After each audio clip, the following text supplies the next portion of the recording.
Hi అండి అందరికీ. మీరందరూ ఎలా ఉన్నారండి? నేనైతే చాలా బావున్నానండి. ఈరోజు మనం దొండకాయ గ్రేవీ చేసేద్దాము. ఈ గ్రేవీ రెస్టారెంట్ రుచులను కూడా మైమరిపిస్తదండి. అంత గొప్ప రుచిగా ఉంటదనమాట. మరి ఇంకెందుకు ఆలస్యమండి? దీనికి కావాల్సిన పదార్థాలేంటో కూడా మనం ఈ వీడియోలో చూసేద్దాము. వీడియోని ఎక్కడ స్కిప్ చేయకోకుండా చూడండి.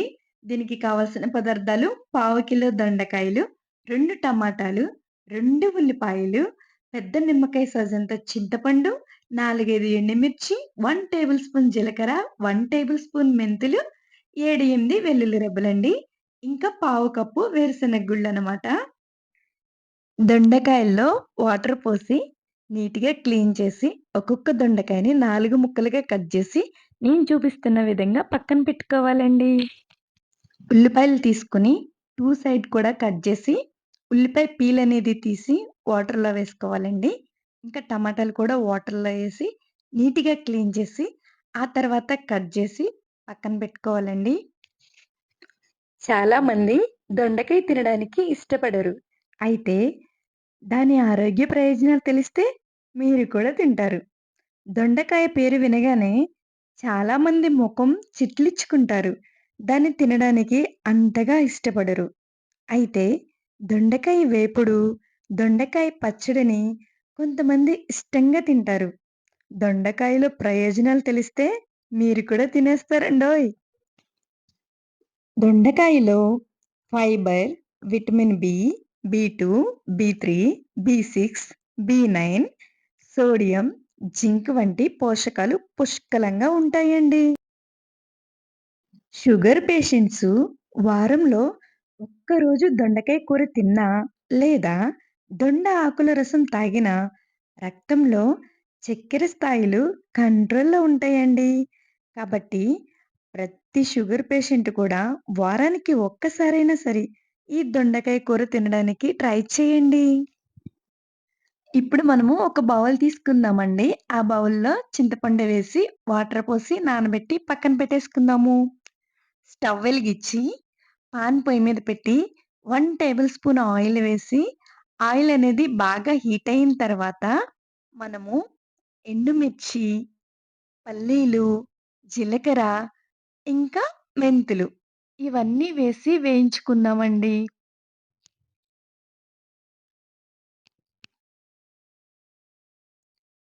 ఫ్లేమ్ అనేది లోలో పెట్టుకొని చక్కగా వేయించుకుందామండి. ఇవి మాడిపోతే కూర టేస్ట్ అనేదే బాగోదండి. మెయిన్ చాలా ఇంపార్టెంటు ఫ్లేమ్ అనేది లోలో పెట్టుకొని చక్కగా దోరగా వేయించుకోవాలండి.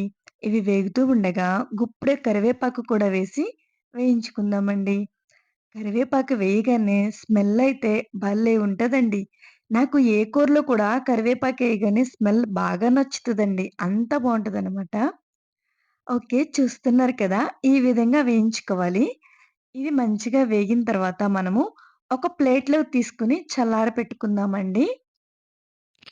మళ్ళీ పాన్ తీసుకొని, పాన్‌లో 2 టేబుల్ స్పూన్‌ల ఆయిల్ వేసి, మనం ముందుగా కట్ జేసి పెట్టుకున్న ఉల్లిపాయ ముక్కలు కూడా వేసేసి, చక్కగా వేయించుకుందామండి.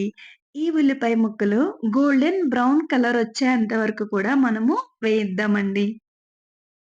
ఆ తర్వాత వీటిని పక్కన పెట్టేసుకుందాము. మళ్ళీ అదే పాన్‌లో 2 టేబుల్ స్పూన్ ఆయిల్ వేసి, మనం కట్ చేసిన టమాటా తరుగుని కూడా వేసేసి వేయించుకుందామండి. టమాటా తరుగనేది ఇదిగో నేను చూపిస్తున్నాను కదండీ! ఈ విధంగా చక్కగా మెత్తబడే వరకు కూడా మనము వేయించాలండి. దీనిని కూడా మనము తీసుకొని పక్కన పెట్టేసుకుందాము. చల్లారబెడదామండి.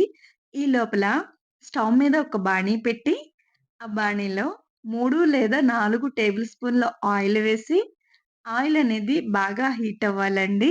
హీట్ అయిన తర్వాత మనం ముందుగా కట్ చేసి పెట్టుకున్న దొండకాయ ముక్కలను కూడా వేసేద్దాము. వేసి చక్కగా ఫ్రై చేసేసుకుందామండి. ఈ దొండకాయ ముక్కలు కనీసం 60, 70% వరకు కూడా ఈ ఆయిల్‌లోనే మగ్గాలండి. ఆ తర్వాత కొంచెం కరివేపాకు, కొంచెం ఉప్పు, కొంచెం పసుపు వేసి బాగా కలియపెట్టేసుకుందామండి. చూస్తున్నారు కదా! ఈ విధంగా కలియపెట్టేసుకొని ఫ్లేమ్ మీడియంలో పెట్టి మగ్గించుకుందామండి. ఈ లోపల మనం వేయించి పెట్టుకున్న పదార్థాలు చక్కగా మెత్తగా గ్రైండ్ చేసి పెట్టేసుకుందామండి. దానిలో కొంచెం సాల్ట్ వేసి గ్రైండ్ చేస్తున్నానండి. చూసారు కదా! ఇలా గ్రైండ్ అయిన తర్వాత పల్లీలుండడం మూలన ఆ మిక్సీ జార్‌కి చుట్టుపక్కల అంటుకుపోతదండి. కాబట్టి మనం స్పూన్‌తో ఒక్కసారి తీసేసి, ఆ తర్వాత దానిలో 5, 6 రెమ్మలు వెల్లుల్లి రెబ్బలు, ముందుగా మనం వేయించి పెట్టుకున్న టమాటాలు, ఉల్లిపాయ తరుగు కూడా వేసేద్దాము.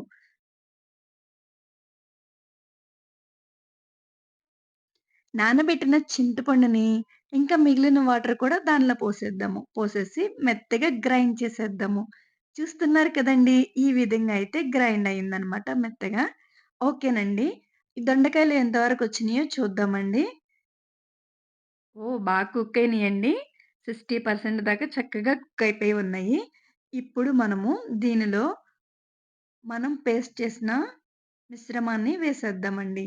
వేసేసి చక్కగా కలియపెట్టుకుందాము.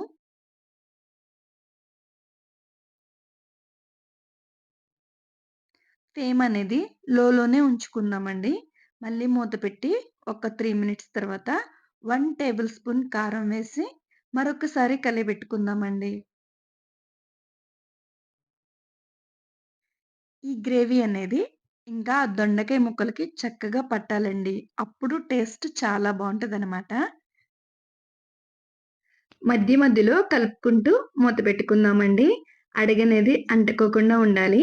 ఈ గ్రేవీ అనేది త్వరగా అడుగంటిద్దనమాట. అందుకని మధ్య మధ్యలో మనము కలుపుతూ ఉండాలండి. అంతేనండి. దొండకాయ గ్రేవీ రెడీ.